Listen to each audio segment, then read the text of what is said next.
우선 기업은행, 그러니까 시가 배당률이 지금도 7%가 넘습니다. 고배당 종목이고 또 정부 지분이 높아요. 고배당 유지가 가능할 거라고 생각을 하고요. GS 같은 경우도 좋다고 보는데요.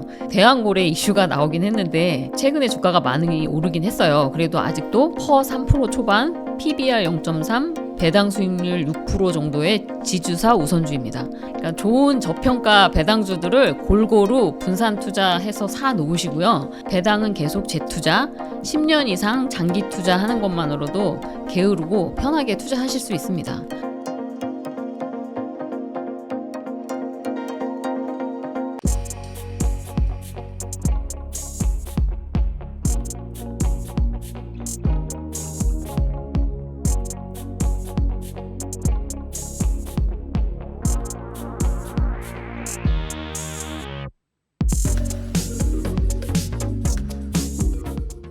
안녕하세요. 인터뷰 진행을 맡은 카프카입니다. 오늘은 쭈암님 모시고 배당주에 대한 이야기 나누어 보도록 하겠습니다.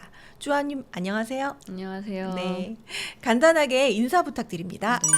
네, 안녕하세요. 성정길 채널 구독자 여러분. 저는 배당투자 은퇴생활이라는 유튜브 채널을 운영하고 있는 유튜버, 그리고 배당투자 나는 50에 은퇴했다라는 책을 쓴 저자이기도 하고요. 지금은 직장을 은퇴한 은퇴자 쭈압입니다. 반갑습니다. 네, 반갑습니다. 사실 쭈암님이 배당주에 많이 투자를 하고 계시지만 네네. 또 주식 투자 경험이 굉장히 오랜 기간에 걸쳐서 많으시잖아요. 네네. 그런 식견들을 여쭤보고자 최근에 그 금리 인하가 발표되었잖아요. 네네. B컷 금리 인하가 발표되었는데 또 앞으로 추가적으로 또 금리 인하까지 예상되고 있는 지금 주식시장에는 어떤 영향이 있을 거라고 보시나요? 지난주에 4년 반 만에 미국 금리가 0.5% 인하가 됐잖아요. 네, 간단히 보자면 보통 금리 인하는 주식시장이나 자산시장에 호재로 받아들이는 게 사실이긴 합니다. 이번 금리 인하의 메시지도 인플레이션 관리보다는 경기 부양 쪽에 신경 쓰겠다는 쪽으로 해석이 되는 것 같은데, 늦기 전에 뭐 자산 시장에 투자하려고 하시는 분들이 많이 나올 것 같기는 합니다. 이미 코인이나 부동산 쪽에서는 상승을 노리는 매수세가 좀 많이 들어와서 가격이 좀 오르고 있는 것 같더라고요. 그런데 올 초부터 9월 금리 인하는 계속 얘기도 나왔었고 상당히 많은 매체에서도 얘기가 나왔었잖아요. 근데 아무리 B컷이라고 해도 어느 정도는 시장에 선반영이 된 부분이 있다고 보는 게 좋다고 생각을 합니다. 그렇다면 지금 같은 금리 인하 시기에는 어떤 포지션으로 시장에 접근하는 게 좋을까요? 예를 들어서 뭐 장기 투자를 하는 게 나은가? 단기 투자를 하는 게 나은가? 아니면 뭐 가치주에 투자를 해야 되는지 성장주에 투자를 해야 되는지, 아니면 뭐 일반주냐 아니면 배당주냐, 어떤 게 더 나은 선택이라고 보시나요? 사실 전문가나 주식시장 뭐 현직에 있는 분들과는 다르게 저는 개인 투자자 입장에서는 사실 금리 예측이 너무 어렵거든요. 그러니까 투자에 참고하기도 쉽지 않고 주식시장에 영향을 주는 요소들이 너무 많기 때문에 금리만 보고 투자할 수는 없어요, 사실은. 그래도 이제 말씀하셨으니까 금리 하나만 고려해서 투자에 반영을 해보자면 기본적으로 늘어나는 유동성이 주가 상승에는 확실히 호재일 것 같고요. 기술주, 가치주, 성장주 뭐 등등 다 좋다고 봐도 무리는 없을 것 같습니다. 근데 실제 많은 투자금이 필요한 제약주 섹터에서 금리 인하 직후 급등이 나오기도 했었어요. 근데 배당주 투자의 경우에는 저금리로 갈수록 금리와 비교해서 배당률이 매력이 높아질 거라고 생각을 합니다. 그런데 미국 주식도 그렇고 특히 국내 주식에 투자하시는 입장에서는 미국 금리와의 금리차, 환율, 부동산 안정을 위한 뭐 대출 통제, 그다음에 국제 정세, 유가 등등 또 고려할 요소들이 너무 많거든요. 그래서 결국 쉬운 투자는 없을 거라고 생각을 합니다. 그렇죠. 쉬우면 뭐 다 부자 되겠죠. 배당주도 금리 인하 시기에 굉장히 괜찮다고 이야기를 하셨는데, 그렇죠. 요런 시기에 그러면 배당주는 어떤 섹터를 보는 게 도움이 될까요? 아무래도 금리보다는 배당률이 더 높은 쪽을 많이 보시는 게 좋을 것 같고요. 본인의 상황에 따라서 저는 국내 주식만 하다 보니까 국내 주식 쪽에서 얘기를 해보자면 금융주도 아직 괜찮고요. 그다음에 뭐 현대자동차 같은 그쪽도 괜찮은 것 같고 지주사 우선주들 그런 식으로 투자를 하시면 될 것 같습니다. 그렇다면 큰 돈을 벌고 싶으신 분들이 굉장히 많은데 한국 주식과 미국 주식 어디에 관심을 가지는 게 더 좋을까요? 아주 어려운 질문이고요. 사실은 또 정답도 없는 질문이기도 해요. 그 사람들마다 다양한 답이랑 이유가 있겠지만 국내 주식과 미국 주식의 장단점을 보시면 될 것 같습니다. 국내 주식은 저평가지만 그러니까 어떤 분야를 선도하는 좋은 기업은 사실 많지가 않잖아요. 근데 미국 주식은 또 비교적 고평가이지만 성장성 좋은 글로벌 기업이 많다고 보시면 될 것 같습니다. 이 부분을 고려해서 좋다고 생각하시는 국가에 투자하시면 좋을 것 같고요. 그런데 이게 정답이나 최고의 투자처를 찾기보다는 최악을 피하는 투자가 좋다고 저는 생각을 하거든요. 그러니까 둘 중에 어떤 것 이런 식으로 한쪽에 집중하시기보다는 국내 주식, 미국 주식 뭐 여러 종목에 골고루 분산 투자하시는 게 좋을 것 같고요. 워렌 버핏의 중요한 말 있잖아요. 아주 항상 하시는 말씀, 돈을 벌어라가 아니라 돈을 잃지 마라라는 말이 있잖아요. 그래서 가장 중요한 거는 리스크 관리라고 생각을 합니다. 그래서 리스크 관리만 잘 되면 뭐 돈을 벌지 않을까 그런 생각을 합니다. 그러니까 수익을 많이 가져가려고 노력하기보다는 그렇죠. 최대한 리스크를 예, 줄이는 방향으로 투자를 하는 게 좋다. 적정 수익률을 좀 정하시고 너무 이렇게 무리하게 큰 기대 수익률을 바라고 하시면 좀 힘들지 않을까. 그렇다면 쭈암님은 어떠한 포트폴리오를 구성하고 계신지 궁금하네요. 제가 은퇴를 한 상태이기 때문에 월급은 없습니다. 그래서 아무래도 은퇴 생활에 필요한 생활비가 필요하다 보니까 극단적으로 고배당주에 많이 비중이 높은 편인데요. 우선 국내 주식이 95%, 미국 주식이 5% 정도 되고요. 그리고 고배당 섹터인 은행주, 증권주, 보험주, 정유주, 그리고 지주사 우선주들이 대부분이에요. 근데 제가 매주 포트폴리오를 제 유튜브 채널에 항상 공개를 하고 있거든요. 궁금하신 분들은 제 유튜브 채널에서 확인하시면 될 것 같습니다. 미국 주식도 5% 정도 하고 계시네요. 네, 그것도 배당주 위주인가요? 그렇죠. 아. 배당주를 해야 되는데, 그러니까 연금 저축 그쪽이라서 펀드 쪽이라서 아무래도 ETF에 이거 미국 주식에 투자를 하고 있습니다. 그런데 최근에 경기 침체에 대한 우려 그리고 공포 이런 게 조금 시장에 만연해 있는 상태인데 이럴 때는 어떻게 대응하는 게 좋을까요? 우선 경기 침체가 오더라도 주가와 같이 움직이지 않는 경향도 있기 때문에 이 부분은 고려해서 투자를 하시는 게 좋겠고요.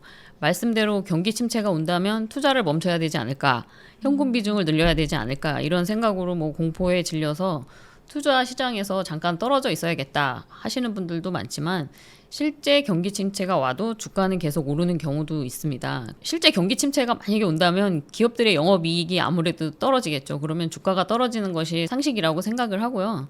그럴 때는 경기 방어주나 필수 소비재 관련주, 그다음에 배당주 비중을 늘리는 것이 시장 수익률보다 좋은 성과를 내기 쉬운 방법이라고 생각을 합니다. 그런데 만약 주가 폭락이 온다고 해도 언제나 그렇듯이 과대 낙폭은 또 아주 좋은 기회가 될 수 있어요. 그럼 지난번처럼 사이드카 발동할 때가 그렇죠. 오히려 기회다. 기회일 수도 있죠.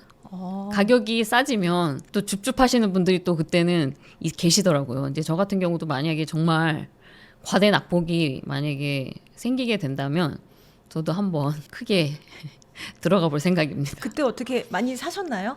그 다음 날부터 샀어요. 제가 남편도 이제 은퇴를 했거든요. 네. 그래서 은퇴 자금이 8월 5일 다음 날 들어왔습니다. 아. 너무 안타까운데 그래도 그 다음 날도 괜찮다고 생각을 해서 네. 그 다음 날 다 걸어서 샀습니다. 그냥 왕창. 이런 경기 침체 공포가 시장에 만연해 있다는 거는 변동성이 앞으로 조금 심화될 수도 있다는 거고 오히려 이럴 때는 배당주가 안전할 수 있다라는 그렇죠. 이야기시네요. 그렇죠. 그리고 또 저같이 장기 투자하는 사람 입장에서는 이런 게 뭐 흔하기 때문에 주가는 오르락내리락 하잖아요. 그래서 장기 투자하는 사람들한테는 그렇게 큰 영향은 아니다. 역시 공포에 사야 되는군요. 네. 공포에도 사지만 저 같은 경우는 그냥 돈 들어오면 샀었거든요. 지금까지 급여가 들어오면 그 중에 가격이 싼 거를 종목을 골라서 투자를 했습니다. 그렇게 꾸준히 산다는 건 거의 분할 매수하는 거하고 같은 효과가 있었겠네요. 뭐 그런 느낌일 수도 있는데 어쨌든 돈 생기면 산다. 돈 한 번도 생기면. 파신 적은 없으신가요? 아니죠. 그러니까 가격이 제가 생각했던 것보다 많이 올랐다던가 하면은 가끔씩 리밸런싱도 하고 또 단타를 단기 매매를 아예 안 하는 건 아니고요. 한 5%? 제 계좌 평가 금액의 한 5% 정도 미만으로 가끔씩 단타도 합니다. 사실 이렇게 주식 투자를 하고 코인을 하고 부동산을 하고 이런 많은 분들이 이렇게 투자를 하는 거는 내가 더 큰 부를 얻기 그렇죠. 위해서 대부분 하시는데 이렇게 큰 부를 쌓기 위해서 꼭 필요한 게 있다. 한 가지만 꼽자면 뭐가 있을까요? 큰 부를 쌓은 사람은 아니거든요. 그래서 아니에요. 큰 부를 쌓으셨죠. 아니요, 큰 부를 쌓은 사람은 아니라서 저도 답은 모릅니다만 그래도 저같이 시장에서 없어지지 않고 꾸준히 투자를 통해서 조기 은퇴한 사람 입장에서 말씀드리자면 금융 주식을 쌓는 것도 중요하긴 하죠. 기본적인 건 알아야 되겠지만 투자에서 중요한 것은 결국 적정한 기대 수익률을 아는 것과 복리에 대한 이해가 있어야 된다고 생각을 합니다. 그러니까 투자에 대해서 많은 유명한 분들이 뭐 이론들도 그렇고 책에서도 결국 얘기하는 그 핵심은 복리 투자에 대한 이야기 같더라고요. 그러니까 상식적으로 좋은 수익률을 복리로 불리는 것에 대한 이해만 있으면 편하고 안정적인 투자가 된다고 생각을 하고요. 이런 부분이 투자 철학으로 반영된 게 지금의 제 배당 투자이고요. 연 10%의 수익률로 7년간 투자하면 원금의 2배, 20년 투자하면 8배 정도 기대하고 저는 투자를 하고 있습니다.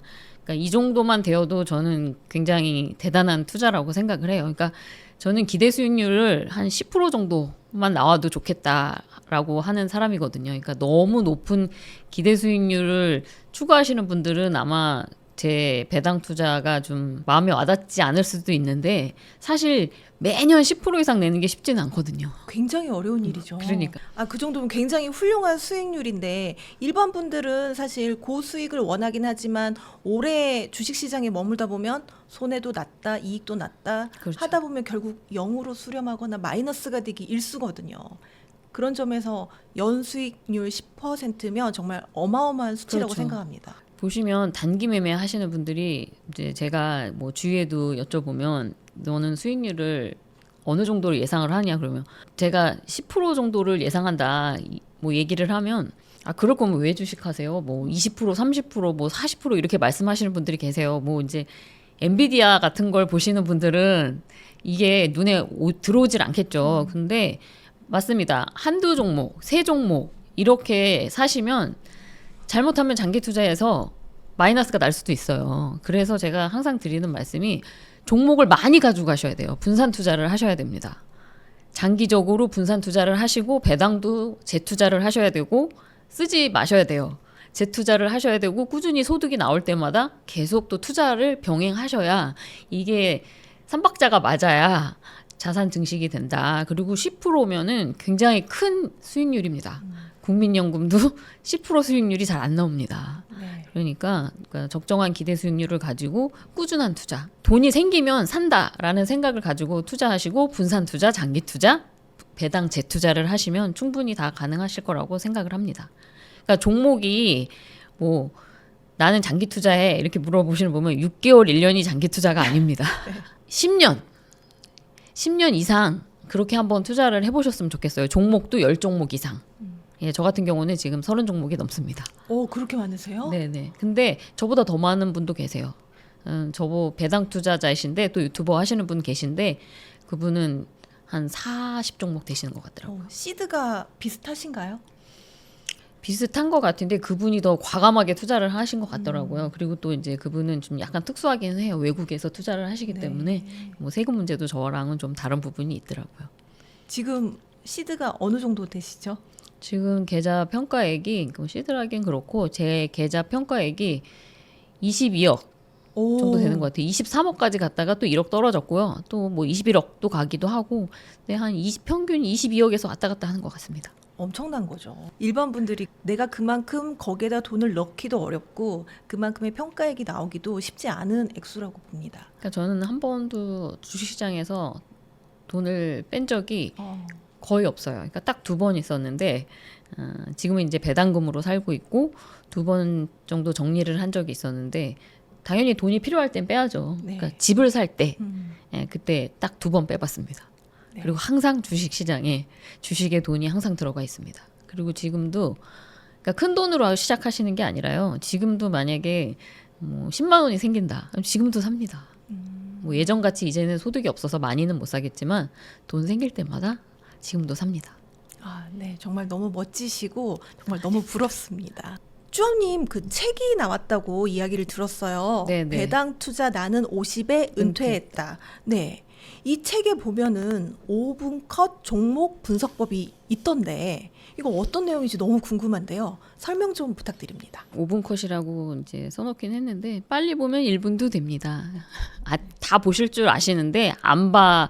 요즘은 이거를 많이 안 보시긴 하더라고요. 그러니까 간단히 말씀드리면 우선 직전 10년간의 재무제표를 봅니다. 그러니까 5년도 보고 10년도 보는데 MTS에서 쉽게 확인하실 수 있어요. 그러니까 그 핸드폰 그 증권 어플 있잖아요. 거기 들어가시면 다 확인하실 수 있고 거기에서 PER, 주당순이익 EPS, 배당률과 배당 성장을 보고요. 또 주당순이익이 꾸준히 늘어나면 또 배당도 계속 늘어난다고 하면 주가는 그만큼 오르거나 오히려 떨어지는 종목들이 있으면 좋은 종목이라고 생각하고 저는 매수를 합니다. 그리고 결국 주가는 실적과 배당에 따라서 올라갈 것이라고 생각을 해서 계속 보유를 합니다. 물론 저평가 종목일 수도 있지만 주가가 떨어지는 이유는 또 다른 이유도 있을 수도 있잖아요. 그런 부분은 배당주 분산 투자를 통해서 리스크 관리는 충분하다고 생각하고요. 실적이 꾸준히 올라가서 배당도 계속 증가하는 종목들을 10개 이상, 그러니까 저는 30개라고 말씀을 드렸는데 분산 투자, 장기 투자하고 있습니다. 이 정도로 투자해도 좋은 배당 투자라고 보셔도 될 것 같고요. 아주 간단한 방법인데 그래서 그런지 많은 분들이 사실 크게 신경을 쓰지 않으세요. 이렇게 주식을 살 때 뭐 보고 사느냐 물어보면은 사실 이 부분을 얘기하시는 분들이 그렇게 많지는 않거든요. 근데 저는 이 부분을 보고 삽니다. 그래서 현재 가격이 싼지 비싼지를 판단을 해서 사요. 그래서 또 기술주나 성장주에 투자하시는 경우에는 오히려 다른 부분을 많이 보시겠죠. 그러니까 미래 전망을 보고 투자하시는 분들은 또 다른 부분을 보시겠죠. 이제 저 같은 경우는 배당주 투자하는 입장에서 지금 이제 재무제표를 보고 지금 가격이 싼지 비싼지를 판단하고 삽니다. 그러면 처음에 종목을 보시기 전에 섹터는 따로 안 보시나요? 그냥 종목을 보시나요? 그렇죠. 이제 종목을 보고 섹터도 보는데 이제 금융주 섹터 전체적으로 보죠. 근데 그때 제가 들어갈 때 금융주 섹터를 보니까 이제 배당주로 들어가서 배당주를 찾아보니까 아무래도 금융주 쪽이 너무너무 저평가돼 있더라고요. 실적은 꾸준히 잘 나오는데 주가는 그대로거나 거의 안 올랐어요. 오히려 떨어지거나 이렇더라고요. 그래서 이거 왜 이러지? 이건 사야 되는 거다 생각을 해서 그때 과감하게 들어가다 보니까 초반에는 금융주에 많이 들어가 있었죠. 그래서 지금은 섹터 분산을 계속 하는 중입니다.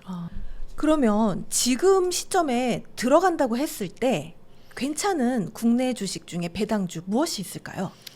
그러니까 종목을 언급하는 게 사실은 되게 조심스러워요. 제가 뭐 항상 말씀하지만 유튜브에서 뭐 사라 이러는 거 믿지 말라고 항상 말씀드리거든요. 저는 이제 증권사나 뭐 개별사 이해관계가 없는 개인 투자자이다 보니까 이제 말씀을 드려볼게요. 일단은 방금 전에 제가 말씀드린 방법을 기본으로 골라보자면 우선 기업은행, 그러니까 시가 배당률이 지금도 7%가 넘습니다. 그러니까 고배당 종목이고 또 정부 지분이 높아요. 그래서 안정적인 영업이익과 고배당 유지가 가능할 거라고 생각을 하고요. 그래서 고배당 때문에 사실은 제가 가장 많이 보유하고 있는 종목입니다. 그리고 또 GSU 같은 경우도 좋다고 보는데요. 대왕고래 이슈가 나오긴 했는데 그래서 최근에 주가가 많이 오르긴 했어요. 그래도 아직도 퍼 3% 초반, PBR 0.3, 배당 수익률 6% 정도의 지주사 우선주입니다. 그러니까 저 같은 경우는 제 매수가보다 지금 20% 정도 올랐거든요. 그래도 아직도 보유하고 있습니다. 그리고 마지막으로는 현대차 우선주도 좋다고 봅니다. 확실히 예전 현대차와 다르게 파업도 많이 좀 안 하는 편이고 품질도 월등히 좋은 것 같아요. 저도 현대차 타고 있지만 13년 동안 한 번도 고장난 적이 없습니다. 그리고 올해 주가가 많이 올라서 좀 아쉽지만 앞으로도 높은 배당과 배당 성장을 기대해 볼 수 있는 종목이라고 생각을 해요. 여기 현대차에서도 또 주주환원 하겠다고 발표도 했었고 근데 저는 현대차는 지금은 보유하지 않고 있기는 해요. 그러니까 제가 타이밍을 놓쳤어요, 지금. 그래서 혹시나 해서 말씀드리지만 기업은행하고 GSU는 제가 가지고 있는 게 맞고요. 그렇지만 개인적으로 제가 추천하는 거니까 관심 있는 분들은 무조건 사지 마세요. 그래서 제가 사라고 했더니 이 세 종목만 사서 가져가시면 절대 안 되고요. 더 다양한 종목을 가져가시기를 권하고 특히 또 이 주식에 들어가실 분들은 개인적으로 다 분석을 해보시고 직접 해보시고 매수하시는 것을 추천드리겠습니다. 네, 투자의 결정과 책임은 본인 스스로 하는 게 맞으니까요. 그렇죠. 그냥 우리 쭈암님의 인사이트를 우리가 공유를 하면서 여기서 팁을 얻는 거지 투자는 본인이 하시는 겁니다. 네. 사실 주식 투자하려면 저희가 공부해야 될 것도 굉장히 많고 알아야 될 것도 너무 많은 것 같은데 사실 요즘은 시간도 많이 없는 분들도 많고 또 직장도 다녀야 되고 육아도 해야 되고 그래서 그런지 복잡한 세상을 편하게 살면서 투자까지 하고 싶어 하시는 분들이 많습니다. 그런 분들을 위해 꿀팁 알려주시죠. 알아야 할 것들이 너무 많은 건 사실이에요. 근데 그래서 또 다 알아야 할 필요도 없다고 저는 생각을 하거든요. 뭐 아는 만큼 막 부지런히 매수 매도 하시면서 투자하시는 분들 많은데 사실 투자는 아는 거 별로 없어도 아무것도 안 하는 것만으로도 좋은 투자가 되기도 해요. 뭐 보면은 주위에 자녀분들 주식 사놓고 안 건드렸는데 어차피 얘는 수십 년 갈 거니까 오히려 그게 더 수익률이 좋으신 분들도 많잖아요. 그러니까 좋은 저평가 배당주들을 골고루 분산 투자해서 사 놓으시고요.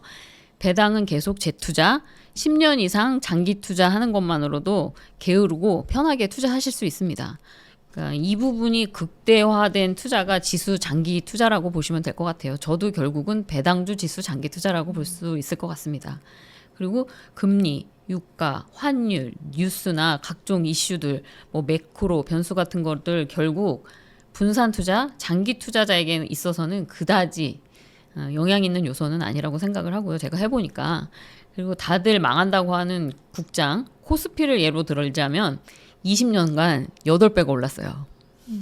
그리고 부동산을 예로 들어도 수십 년간 부동산 안정화 정책 계속 뭐 매 정부 때마다 하지만 집값은 계속 오르잖아요. 물가만큼 계속 올랐잖아요. 서울에 있는 30억짜리 아파트가 30년 후에 10억이 되지는 않겠죠. 서울에 있는 아파트가 100억이 되는 게 맞는 거라고 생각을 하고요. 주식 투자도 마찬가지예요.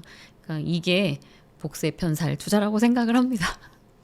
근데 사실 이렇게 10년 이상 장기 투자하는 게 쉽지 않잖아요. 그렇죠. 근데 이거를 너무 사람들 얘기에 귀 기울이고 그 유튜브에 보면 그리고 책에 아무래도 그런 분들이 책을 많이 쓰시기는 하는데 2억이 뭐 몇 년 만에 20억이 되고 50만 원으로 단기 매매를 해서 뭐 몇십억 되고 60억 되고 이거 정말 흔하지 않아요. 그분들 한 명이고 운도 좋으신 분들이에요. 물론 실력도 좋으셨겠지만 운이 너무너무 좋으신 분이었다고 말씀을 드리고 싶고요. 대부분 부를 이루신 분들 보면 시간을 무시 못해요.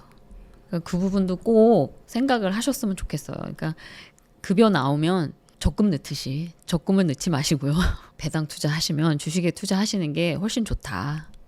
그런데 장기 투자하셔야 돼요. 배당 투자를 한다고 해서 이렇게 쭈암님처럼 수익률을 꾸준히 가져갈 수 있는 건 또 아니지 않나요? 그러니까 제가 말씀드리고 싶은 게 제가 처음에는 제 계좌 보시면 아시겠지만 제 처음 유튜브 시작할 때 보시면 아시겠지만 이 아줌마 조만간 망하겠네. 다 파란색이네. 이렇게 말씀하시는 분들 많았어요. 그러니까 딱 표면적으로 나오는 빨간색이 보여야만 수익 구간이라고 생각을 하시는데 그렇지 않다. 그리고 배당이 계속 나오고 있고 그리고 재투자를 했고 그리고 그 마이너스에 너무 크게 연연 안 하셔도 돼요. 그러니까 장기 투자하시고 분산 투자하시면서 왜냐하면 제가 싸게 들어갔다고 말씀했잖아요. 가격이 싸.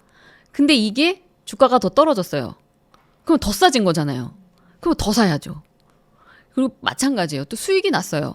근데 들어가서 30% 수익 났는데 파는 게 아니에요. 지금도 싸다고 생각하시면 계속 보유하시면 됩니다. 그러니까 이거를 마인드를 좀 바꾸셔야 돼요. 그러니까 나는 뭐 정확하게 30% 수익 나면 다 팔 거야.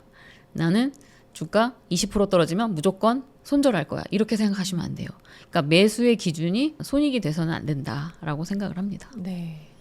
사실 배당주가 뭐 안정적이고 또 요즘처럼 이렇게 급변하는 시기에 또 경제 변화가 이렇게 급변하는 시기에는 굉장히 안정적인 투자처가 될 것 같은데요. 그럼에도 불구하고 이런 배당주는 좀 조심해야 된다. 있을까요? 그렇죠. 갑자기 실적이 꺾이는 배당주라든지 배당이 들쑥날쑥한 배당주도 있고요. 아니면 10년 내내 같은 배당금을 주는 종목도 있습니다. 그러니까 이런 배당주들은 뭐 굳이 살 필요가 없겠죠. 근데 이게 어느 정도 또 예상을 해야 되는 부분이기 때문에 매수 미스를 피하기는 사실은 쉽지는 않아요. 근데 저도 좋은 가격이라고 생각을 해서 매수를 했는데 계속 떨어지는 경우도 있거든요. 그래서 필수적으로 분산 투자를 하시라고 말씀을 항상 드립니다. 그러니까 뭐 두세 종목이 많은 종목이 아닙니다. 항상 말씀드리지만 10종목 이상 하셔야 돼요. 그럼 이렇게 떨어지는 경우는 또 파시고 또 다른 배당주를 찾아서도 들어가시고 이렇게 하시나요? 제가 매도를 할 때는 네. 비싸다고 생각을 했을 때 아까 말씀드린 퍼랑 PBR, 배당률, 배당 성장 이런 거를 봤을 때 비싸다고 생각을 했을 때는 리밸런싱을 합니다. 배당주의 매도 타이밍 그러면 일반 주식의 매도 타이밍과는 조금 다르네요. 그렇죠. 저는 일반 주식도 마찬가지예요. 저 같은 사람은 엔비디아나 테슬라에 들어가기는 힘들죠. 그렇잖아요. 퍼가 굉장히 높기 때문에 비싸다고 생각을 하기 때문에 저 같은 사람은 맞습니다. 이렇게 성장주 급등하는 종목을 찾기는 쉽지 않습니다. 그러니까 그거는 저 인정을 하고요. 저는 항상 그 퍼에서 싸다 비싸다 이 가격이 지금 싼지 비싼지를 판단하기 때문에 그거를 보고 하기 때문에 정확하게 나오죠. 딱 봐서 이거는 실적에 비해서 주가가 너무 비싸다.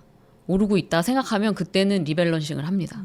근데 주가가 올랐다고 해도 지금도 주가가 싸다 이러면 안 파는 거죠. 꾸준한 공부는 필수네요. 어느 정도 공부가 됐다고 하면 사실은 저 같은 경우도 지금도 책을 읽긴 읽죠. 근데 뭐 주식에 큰 시간을 할애하지는 않습니다. 저도 뭐 다른 사람 유튜브도 보고 또 책도 보고 하기는 하지만 이건 사실은 주식하시는 분들은 다 아시겠지만 거의 기본이거든요. 근데 이거를 안 보고 투자하시는 분들이 많아요. 뭐 누가 추천을 했다든가 이게 앞으로 전망이 좋을 거라든가 이제 성장주에 투자하시는 분들은 또 다른 거를 많이 보겠죠. 그 기술이 정말 어떤 기술인가 이제 공부를 많이 하시는데 저처럼 투자하실 거면 큰 공부가 사실은 필요 없으세요. 재무제표만 잘 보면 그것만 보고 가격을 따지기 때문에 실적만 보기 때문에 오히려 더 편하게 투자하실 수 있다라고 말씀을 드릴 수 있을 것 같습니다. 어떻게 보면 쉬운 문제인데 일반 수익을 원하시는 또 주주분들은 또 어려운 문제기는 하네요. 그렇죠. 이게 매력이 없다고 느끼시는 분들이 많죠. 그리고 이제 아무래도 장기적으로 봐야 하니까. 쭈암님은 오로지 실적을 이제 네, 매매 맞아요. 기준으로 네네네. 보시고 계시군요. 혹시 그렇다면 연령별, 상황별 그 배당주 포트폴리오를 어떻게 가져가면 좋을까요? 뭐 20대는 좀 너무 이르네요. 30대, 40대, 50대 이렇게 보면. 사실 이제 책에는 언급을 좀 한 부분이 있어요. 아무래도 이제 50대는 현금 흐름이 필요하니까 제가 이렇게는 해놨는데 배당 투자를 굳이 연령별로 나눌 필요는 없습니다. 투자 습관 측면이나 복리 효과 부분을 보면 사실은 어릴 때부터 하시는 게 중요하다고 생각을 하고요. 배당 투자를 안 해보신 분들은 나중에 한번 굳어진 이 투자 스타일을 바꾸는 게 쉽지 않아요. 그렇잖아요. 그러니까 돈을 많이 벌었어요. 그냥 내가 매도를 해서 돈을 많이 벌었으면 굳이 본인이 아마 배당 투자로 가지 않으실 거라고 생각을 하고요.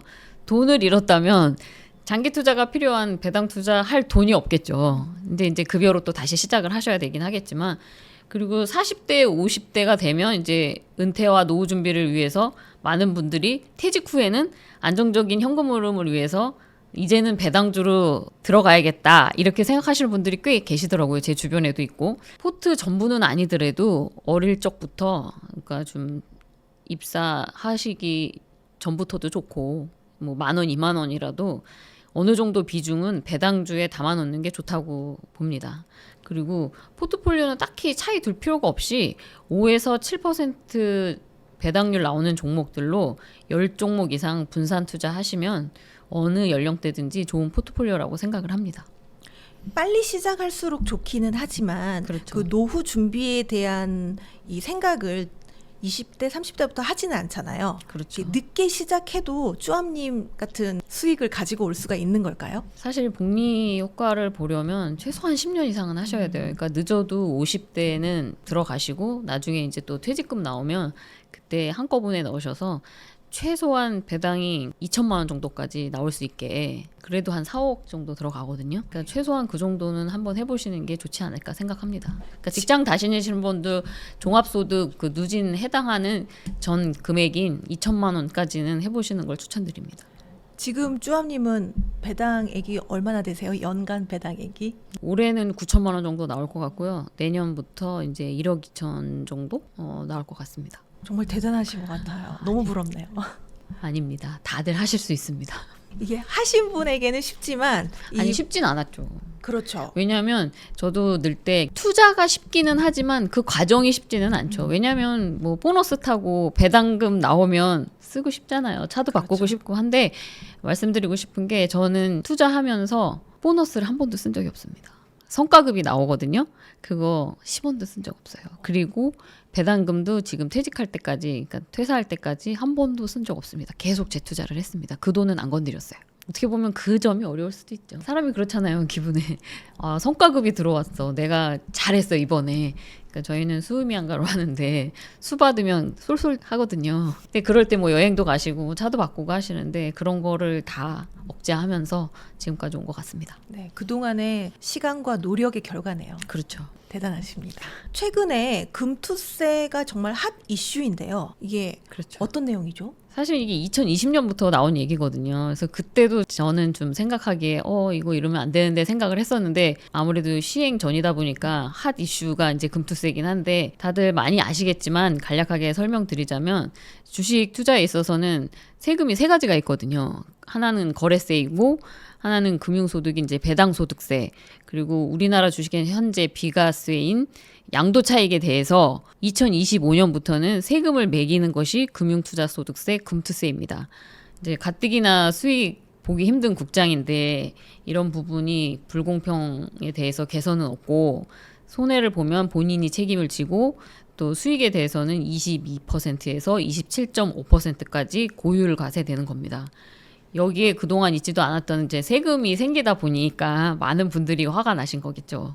그러니까 조세 정의 같은 문제가 아니라 이미 국내 증시에 실망한 분들은 투자금을 지금 계속 해외로 옮기고 계시잖아요. 그리고 젊으신 분들은 아예 시작을 미국 주식으로 하시는 분들도 많고 이게 사실상 자본 이민을 계속 가고 있는 상태라서 논란이 되고 있는 상태라고 생각을 합니다. 미국 주식을 하면은 여기 해당되지 않는 건가요? 아니요, 미국 주식은 금투세를 내야 되긴 하지만 뭐 장기 보유 혜택이라든지 그리고 또 우리나라보다는 주주 환원도 많이 하고 있고 하다 보니까 그럴 바에는 다 떠나겠다 하시는 분들이 많은 거죠. 네. 쭈암님도 이 세금 때문에 좀 걱정과 고민이 되실 것 같으신데요. 그렇죠. 저도 세금을 많이 내긴 내요. 아, 어쩔 수 없는 부분이긴 합니다. 그럼 세금을 내고 나면 실수령액이 얼마 정도 되세요? 세금을 일단 금융소득에 대해서는 15.4%의 세금을 내고 있어요. 그리고 저 같은 지역가입자의 경우는 배당액 전체에 대해서 8%의 또 건강보험료를 내야 됩니다. 그래서 한 24% 정도는 세금으로 나가신다고 보시면 될 것 같아요. 근데 어쩔 수가 없습니다. 현금 흐름이 나와야 되기 때문에 뭐 그렇잖아요. 퇴직하면 뭐 주식을 팔아서 살든가 임대소득으로 살든가 배당금으로 살든가 또 연금 각종 연금으로 살든가 해야 되는데 이제 피할 수 있는 부분은 이제 뭐 절세 계좌를 최대한 이용하시는 정도 그 정도밖에 없을 것 같아요. 그리고 피부양자 같은 경우에는 자격 상실이 올 수도 있으니까 그 부부 분산하실 때도 그 점은 유의하시면서 하시면 좋을 것 같습니다. 사실 그 금투세가 시행된다면 지금 대비해 가지고 세금이 얼마나 늘어날지 이게 체감이 잘 안 되시는 분들도 계실 텐데 쭈암님의 기준으로 예를 네네. 들어서 한번 설명해 주시면 어떨까요? 그러니까 저 같은 경우는 이미 그 배당 투자자이기 때문에 금융소득에 대해서 15.4% 이상의 세금을 종합소득으로 내고 있는 상태고요.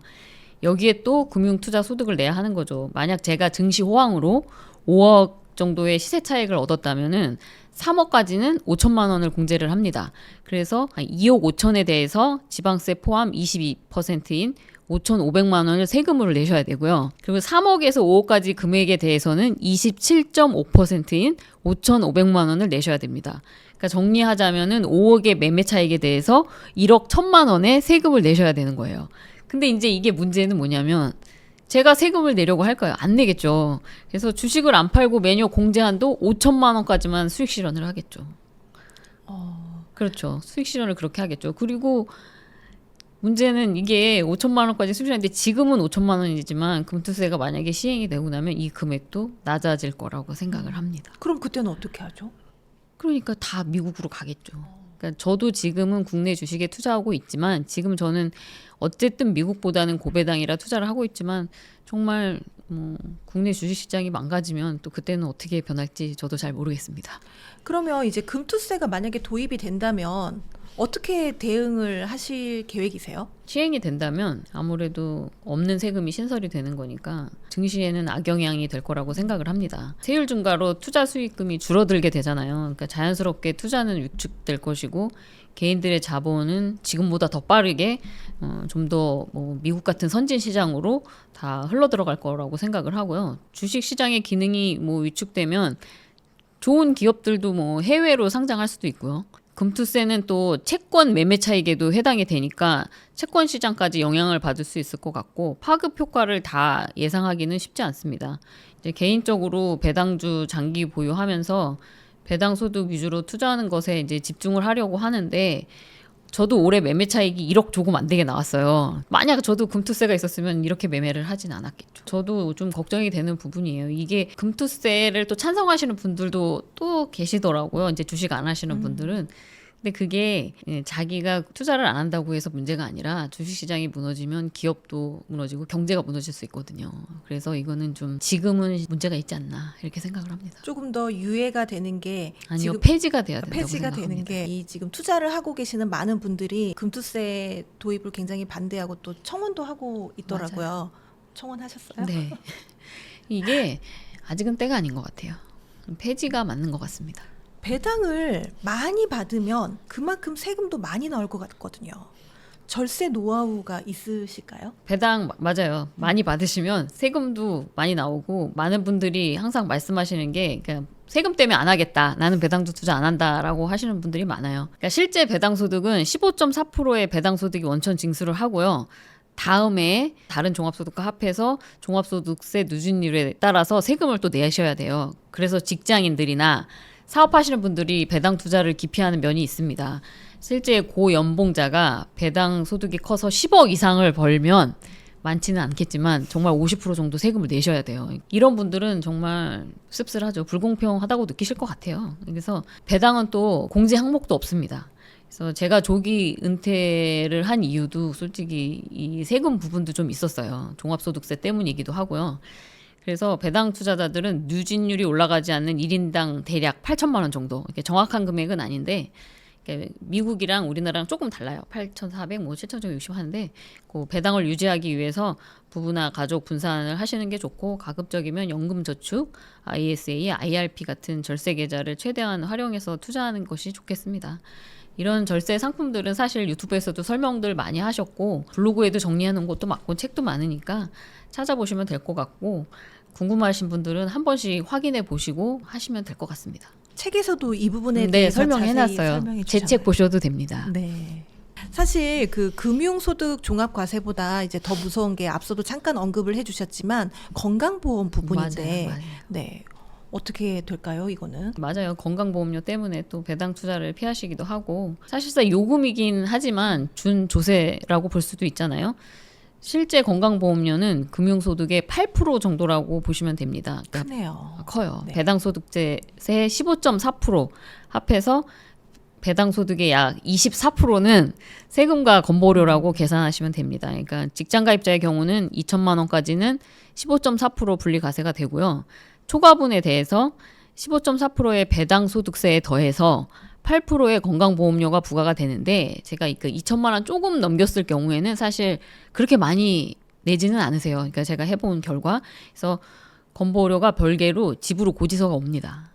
그래서 그때 납부하시면 되는데 회사에서는 몰라요. 그래서 그렇게 내시면 될 것 같아요. 그러니까 얼마 되진 않아요. 그럴 경우에는.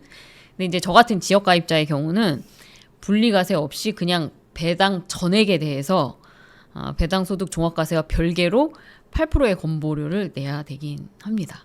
그래서 사실 가장 중요한 건 아까도 말씀드린 피부양자 케이스인데요. 그 배당소득에 대해서 피부양자 자격이 탈락될 수도 있으니까 잘 알아보시고 배당소득을 조절하셔야 될 것 같습니다. 배우자가 부동산이 있다거나 이러면은 좀 생각을 해보셔야 된다. 이렇게 말씀을 드리고 싶습니다. 배당주에 투자를 하고 싶으신 분이 있으면 이런 세금이나 건강보험료까지 고려해서 어느 정도 좀 계획을 세우시고 들어가시는 게 좋겠네요. 금액 그렇죠. 설정을 저도 하실 이제 때도. 한 8천만 원 정도까지만 네. 생각을 하고 있습니다. 어. 1인당. 어. 그렇죠. 그러니까 이제 부부 합산하면 이제 1억 6천 정도 되겠죠. 지금까지 이야기를 들었을 때는 배당주가 안정적이면서도 굉장히 매력 있는 그런 투자 상품 같은데 이런 배당주에도 뭐 치명적 약점이 있겠죠. 또 그렇죠, 많은 분들이 있겠죠. 또 배당주 그게 괜찮아? 이런 이야기 하시는 분들이 많이 있거든요. 주변에 보면. 네. 약점과 한계가 있다면 뭘까요? 가장 큰 약점은 앞에서 말씀드린 것 같이 세금과 건보료라고 생각을 하고요. 근데 노령화가 이제 심화되면 앞으로 이제 배당 소득으로 노후 생활을 하시는 분들이 많아질 텐데 이 부분은 정부 차원에서 정말 개선을 해야 되지 않을까 생각을 해요. 그러니까 아무래도 노후 준비를 국민들이 잘하면 나라도 좋고 다 좋은 거 아니겠습니까?